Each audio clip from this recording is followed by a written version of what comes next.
అందరికీ నమస్కారం అండి. మీడియా మిత్రులకు మరియు గవర్నమెంట్లో ఉన్న పెద్దవారికి ఈరోజు మార్నింగ్ ఒక విచిత్రమైన ఒక న్యూస్ వచ్చింది.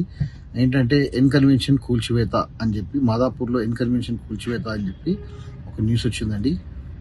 ఈ న్యూస్కి సంబంధించి చూసినప్పుడు చాలా సామాన్యులందరూ ఒక ఆనందానికి గురయ్యారు. ఎందుకంటే ఒక సెలబ్రిటీస్లకు కూడా ఈ గవర్నమెంట్ ఉక్కుపాదం మోపుతుందని చాలా గర్వంగా ఈరోజు ఉంది.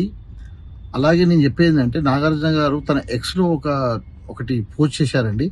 ఏంటంటే, నాకు కోర్టు ఆర్డర్ ఉన్న తర్వాత కూడా డిస్మెంటల్ చేశారు అని చెప్పి. నేను ఏమంటున్నానంటే, ఫస్ట్ నాగార్జున గారికి ఎలాంటి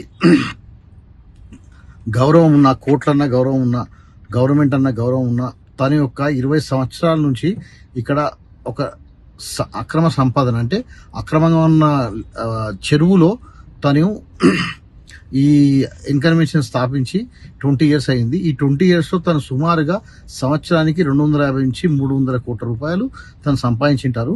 సో నా రిక్వెస్ట్ ఏంటంటే, నాగార్జున గారి దగ్గర నుంచి గవర్నమెంట్ ఈ 5,000 కోట్ల రూపాయలు తను సంపాదించిన అక్రమ సంపాదనని రికవరీ చేయాలి.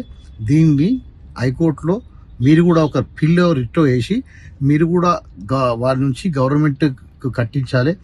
ఈ సొమ్ముని అందరికి బీద వాళ్ళకి పంచాలన్నది నా రిక్వెస్ట్. ఓకే. దాని తర్వాత ఇంకొక విషయం ఏంటంటే, వారి యొక్క బావ గారైన హీరో వెంకటేష్ గారు ఇవ్వండి, సురేష్ బాబు గారు ఇవ్వండి, హీరో రానా గారు గారండి, వాళ్ళు కూడా సెలబ్రిటీసే కదండి.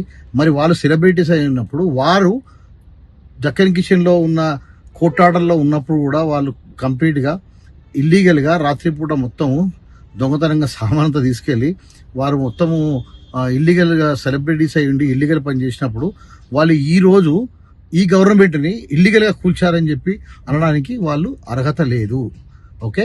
సో దాని వెంబడి ఉన్న కుట్ర ఏంటో కూడా నేను ఎన్నోసార్లు గవర్నమెంట్కి రిక్వెస్ట్ చేశాను.